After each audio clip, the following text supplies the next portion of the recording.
मुद्रा में 86 लाख से ज्यादा का एक बिटकॉइन। तो भाई सब इसकी चर्चा तो करेंगे, लेकिन आपकी मेमोरी में साफ होगा कि भारत में क्रिप्टो करेंसी की राह बिटकॉइन या इथेरियम, जो भी आप नाम ले लें, आसान नहीं रही है। तो वो तो हम चर्चा करेंगे, लेकिन आइए देख लेते हैं अभी बिटकॉइन में ऐसी क्या हलचल हो गई।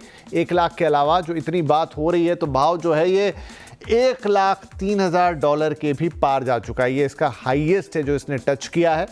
ठीक है साहब, और क्या हुआ? 4 हफ्ते में 45% तक की तेजी ये दिखा गया। याद कीजिए अमेरिकन इलेक्शंस के रिजल्ट आए को कितना वक्त हो गया, और वहां से ये जो तेजी है हमने आती हुई देखी। 2024 की बात कर लीजिए तो करीब 150% हो गया। 143% की तेजी इसने दिखा दी है 2024 में। ईयर टू डेट हम बात कर रहे हैं। डोनाल्ड ट्रंप की जीत के बाद ये चमका है। ऑफ कोर्स माना जा रहा है कि ट्रंप साहब या उनके और तमाम जो उनके साथ के लोग हैं, अब तो उन्होंने अपनी कैबिनेट में ऐलान कर दिया है कि जो है इलॉन मस्क भी होंगे, वो तो बिटकॉइन के बहुत बड़े प्रवर्तक हैं या उसके फेवर करते हैं, ऐसे कई और लोग। देखिए, अब अगर 1 साल की बात करें तो 6 दिसंबर 2023 को ये 43,000 पर था, 43,494, और 5 दिसंबर को जो इसका हाईएस्ट रेट गया वो $1,02,585 पे गया। यानी 136% की तेजी इसने 1 साल के अंदर दिखा दी है। तो कैसे भी गणित लगा लीजिए, बिटकॉइन ने सरप्राइज किया है और यहां पर रिकॉर्ड पे रिकॉर्ड बना रहा है। लेकिन ये बहुत कुछ हुआ है अमेरिका में सत्ता परिवर्तन के बाद। लेकिन अब हिंदुस्तान में इसका क्या, क्योंकि हमारे यहां इसको लेकर अभी भी कोई खास स्पष्टता नहीं है। तो चलिए बातचीत की शुरुआत करते हैं। वो पूरी टाइमलाइन आपके सामने खींचेंगे, जिससे समझ में आएगा कि भारत में बिटकॉइन को लेकर स्थिति क्या है। आपके मन में भी आ रहा है कि भाई अब ये तो फिर बिटकॉइन कहाँ का कहाँ निकल गया, क्या मैंने कुछ मिस कर दिया, या फिर अभी भी बिटकॉइन में वो खतरे मौजूद हैं कि मुझे इससे दूर रहना चाहिए। इसी सवाल का जवाब ढूंढेंगे।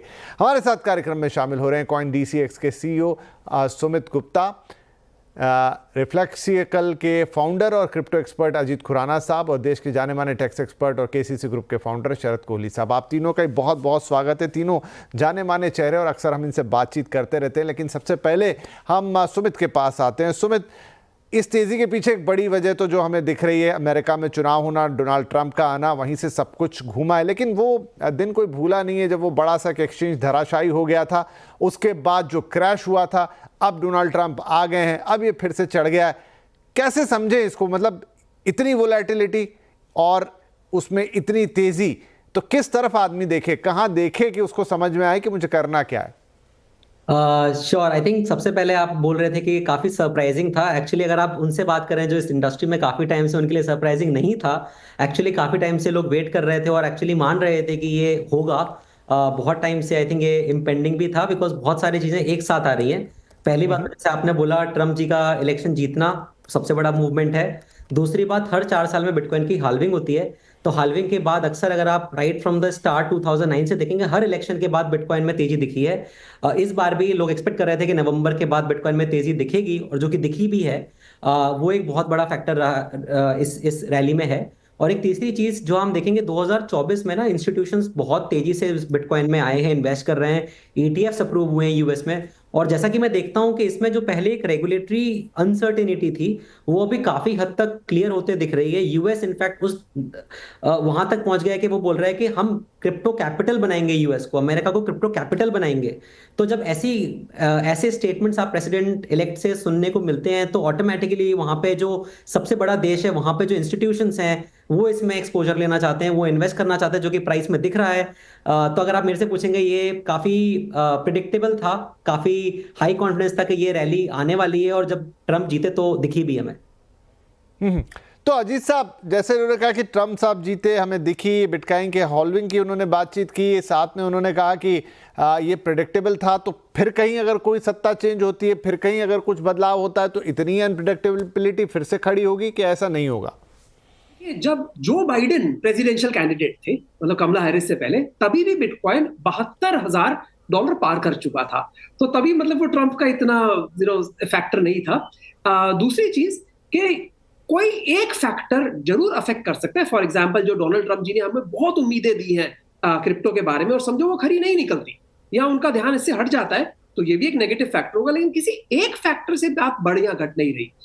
एंड 2023 में, लगभग एक साल पहले, यूएस सिक्योरिटीज और एक्सचेंज कमीशन, जैसे भारत में सेबी है, वहां पे एसईसी है, उन्होंने ईटीएफ अप्रूव किए थे। एक दर्जन लगभग ईटीएफ यूएस में आ गए हैं, वो रोज जाकर बिटकॉइन खरीद रहे हैं। तो मुझे लगता है घटते इंटरेस्ट रेट्स, ईटीएफ का मार्केट, पॉलिटिकल क्लाइमेट सही होना, यूएस का रेगुलेटरी क्लैरिटी थोड़ी ज्यादा आनी, ये सब बहुत सारे फैक्टर हैं, और मुझे नहीं लगता कि बहुत ज्यादा गिरावट देखने को मिलेगी कुछ समय तक। यूएस में रेगुलेटरी क्लैरिटी आनी, ये अजीत साहब ने अपनी अंतिम दो पंक्तियों में कहा। शरद कोहली साहब, इसी चीज़ को भारत के संदर्भ में लेकर आता हूं कि देखिए, हम यहाँ पर सब बिटकॉइन को चढ़ता हुआ देख रहे हैं, तमाम एक्सचेंजेस हैं, अभी हमारे साथ सुमित बैठे हुए हैं, लेकिन जो रेगुलेटरी क्लैरिटी है, क्या आपको लगता है कि वो हिंदुस्तान में है इस वक्त? क्योंकि जब तक वो नहीं होगी तब तक का हम किसी को क्या बोलें। चलिए, आज हम ये कार्यक्रम कर रहे हैं, यहाँ पर बिटकॉइन को बताकर और बता रहे हैं वो 1 लाख के पार चला गया है। सुनने बोलने में सब कुछ अच्छा है, लेकिन क्या एक भारतीय निवेशक के लिए क्या टेक अवे है उससे? वो कैसे सोचे, कहाँ से अप्रोच करे? नमस्कार विपिन और मेरे सभी पैनलिस्ट को और सीएनबीसी आवाज के दर्शकों को मेरा अभिनंदन। बिल्कुल, आपने अपने सवाल में ही कुछ तो जवाब दे दिया नाना करते हुए, क्योंकि रेगुलेटरी क्लैरिटी यहाँ पर नहीं है, इस बात में कोई दो राय नहीं है। 2020 में सुप्रीम कोर्ट ने कुछ क्लैरिटी दी थी, इसको कम से कम इलेजिटिमेट घोषित नहीं किया था।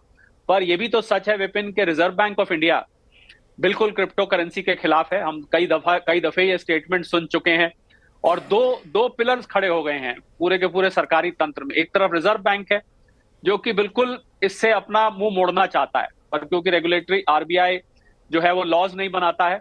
दूसरी तरफ भारत सरकार है, तो अभी तो ये ऐसा है कि ना ले तो अफसोस होता है, और ले तो भी कुछ अफसोस होता है कि पता नहीं मैंने कोई ऐसी चीज ले ली जो कि पूरी तरह से अभी लेजिटिमेट नहीं है, लीगल टेंडर नहीं है। और इसको करेंसी कहना, भारत में रिजर्व बैंक ने बिल्कुल स्पष्ट तौर पे कहा है कि इसको करेंसी कहना गलत है, किसी भी तरीके से करेंसी नहीं है। अमेरिका में तेजी है, इसमें कोई दो राय नहीं। मेरे जो दो सह पैनलिस्ट ने कहा, मैं उनसे इस बात पे सहमत हूं।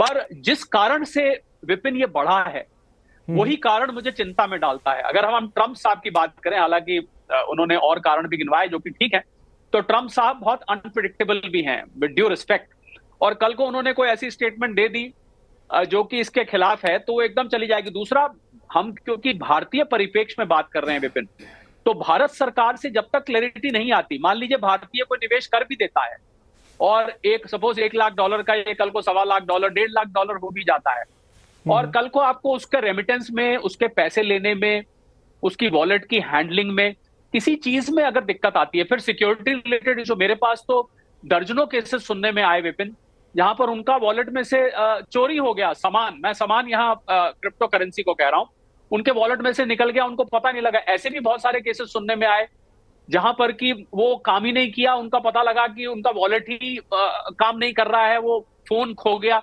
बहुत सारी इसमें अभी चीजें हैं। तो जब तक मैं मानता हूं कि एक भारतीय को निवेश वहां करना चाहिए जब भारत सरकार द्वारा लिखित कोई प्रोटोकॉल बन जाए, रूल्स एंड रेगुलेशंस बन जाए, गाइडलाइंस बन जाए, एक रेगुलेटरी फ्रेमवर्क बन जाए। विपिन, जब तक ये नहीं होता है, मैं समझता हूं कि भारतीय निवेशकों को इसमें बहुत बढ़ चढ़ के हिस्सा नहीं लेना चाहिए। भले ही फोमो जिसको हम कहते हैं, फियर ऑफ मिसिंग आउट, आपने बताया $43,000 से, अब हम तो लोग बहुत सारे देख के अब अरे यार उसने कहा था, काश हम ले लेते, अरे यार मेरे दिमाग में आया भी था, काश हम ले लेते, आज मैं $60,000 कमा लेता, वगैरह वगैरह।